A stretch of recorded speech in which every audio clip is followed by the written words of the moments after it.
बढिया आले आ? मस्त झालाय का स्वयंपाक हा ना? मग एकदम नागपूरचीच आठवण आली. नाहीतर आमच्या घरी सातारा नागपूर मिक्स असं काहीतरी बनतं. हो का? गंमत केली ग. अहो, तुम्ही तर काहीच खाऊन नाही राहिले. स्वयंपाक आवडला नाही की काय बायकोच्या हातचा? हं? हा नाही नाही तसं काही नाही. छान झालाय स्वयंपाक, मस्त झालाय. खरंच का हो? हो म्हणजे काय, अगं मला तर भूकच नव्हती, पण इतकं छान जेवण पाहिलं आणि म्हटलं आता कसं राहावलं जाईल ना, म्हणून खातोय. हा मस्त झालाय. घ्या मग अजून वाढते. नाही नाही पुरे. बघा असं कौतुक करतात बायकोचं, समजलं? समजलं समजलं. पण जास्तही करायची नसते ना तारीफ. आपण बघितलं ना, इकडे तो बायकोची तारीफही करत राहते आणि तिकडे पोट्टीही फिरवत राहते. हा काय नवरा बायको आणि ती हो नाटक होतं हो, आम्ही पाहिलेलं. त्यात होतं हे एक्स्ट्रा मॅरिटल अफेअर. हसायला काय झालं? हसण्यासारखा विषय होता का तो? नाटक कॉमेडीच तर होतं. अहो पण विषय गंभीरच होता ना. बघ ना ग राधिका, ती बायको बिचारी एवढा जीव ओवाळून टाकते नवऱ्यावर आणि हा नवरा बाहेर माती खाऊन येतो. अशानं कितीतरी संसार उद्ध्वस्त झालेत, माहितीये का? हो पण ते नाटक होतं, रियालिटी नाही. अहो पण रियालिटीत असं होणारच नाही कशावरून. काय हो भाऊजी? हा हा नसेल होत असं. बघा अगं आपण नाटकाविषयी बोलून राहिलो ना, म्हणून मी म्हणालो तसं. हा पण रियालिटीत असं झालं तर प्रॉब्लेम होणार. चुकीचंच आहे नाही का हो? हा म्हणजे चुकीचंच आहे. हा अहो पण चूक कोणाची? नवऱ्याची का त्याला प्रेमात पडणाऱ्या त्या मुलीची?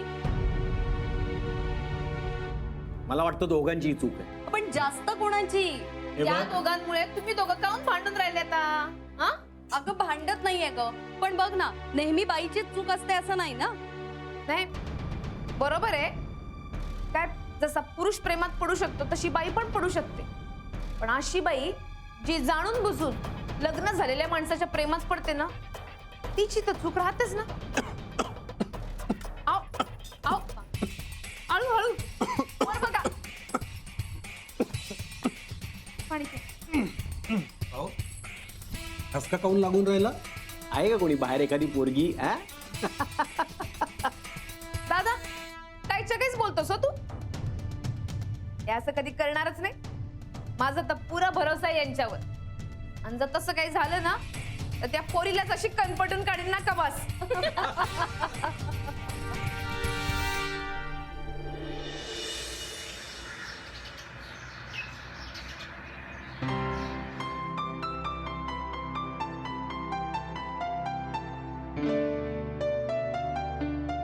अरे गुरुनाथ, कुठे ऑफिसला चालले का? हा?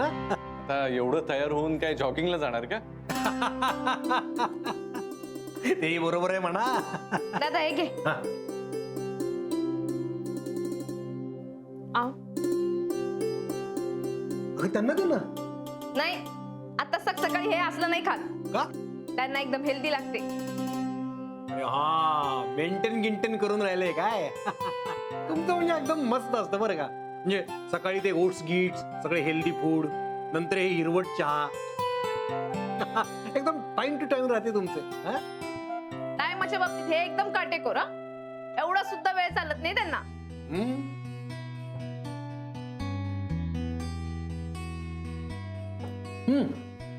पण तुम्हाला तो मने आठवतोय का, आमच्या गल्लीतला?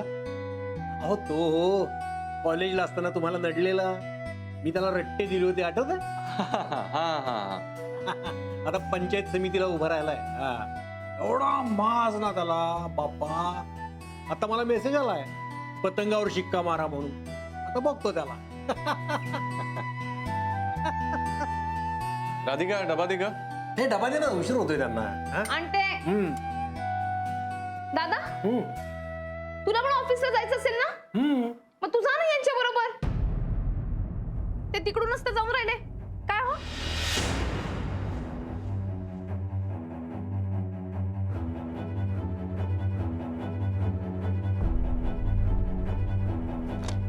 नाही ते उलट पडेल पण तुला. नाही उलट नाही पडत, रस्त्यातच आहे ते. पण आज मला एक काम संपून जायचंय. नाही माझ्यामुळे तुम्हाला उशीर नको काय. हो नाही नाही, काम महत्वाचं. हा यू कॅरी ऑन, येतो मी. हो. आओ ग्रीन टी. राहू दे, संध्याकाळी लवकर या. बघतो.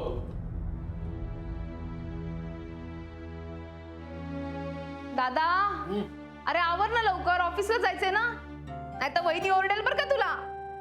मग घाबरतो की काय दिला हा?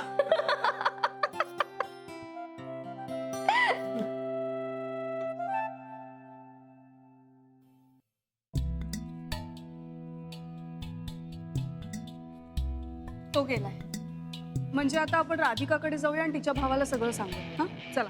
नाही नाही, वरती नको, इथेच सांगूयात आपण. का? रेवतीजी आपलं बोलणं झालंय याच्यावर. शक्यतोवर राधिका वहिनींना हे सगळं कळू द्यायचं नाहीये, आणि म्हणून तर आपण त्यांच्या भावाशी बोलतोय ना. पण मग तिच्या भावाने तिला सांगितलं तर? नाही, तो असं नाही करणार. मी सांगेन त्याला की राधिका वहिनींना हे सगळं कळू देऊ नको, डिरेक्टली गुरुनाथशी बोल, आणि त्याला समजते. म्हणजे तुम्हाला असं वाटतं की तुमच्या सांगण्यामुळे तो तिला सांगणार नाही? नाही, माझ्या सांगण्यावरून करेल की नाही मला माहित नाही, पण निदान आपल्या बहिणीचा संसार तुटू नये असं जर त्याला वाटत असेल तर तो नक्की करेल. रेवतीजी, सगळेच पुरुष स्त्रियांचा विचार करत नाहीत असं नाही. काहींना स्त्रियांचं मन कसं जपायचं हे कळतं. मग ती बायको असो, बहीण असो, आई असो किंवा मैत्रीण.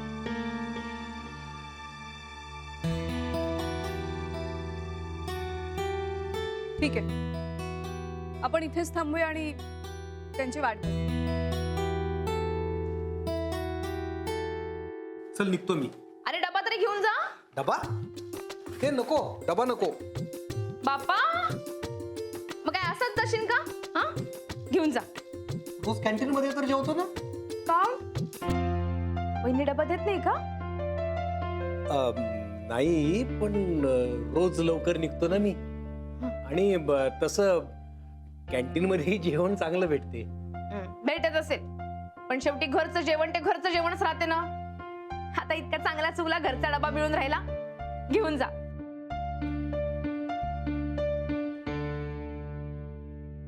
दादा गोळावरण केलंय, तेल तिखट मीठ घालून. तुला आवडतं ना?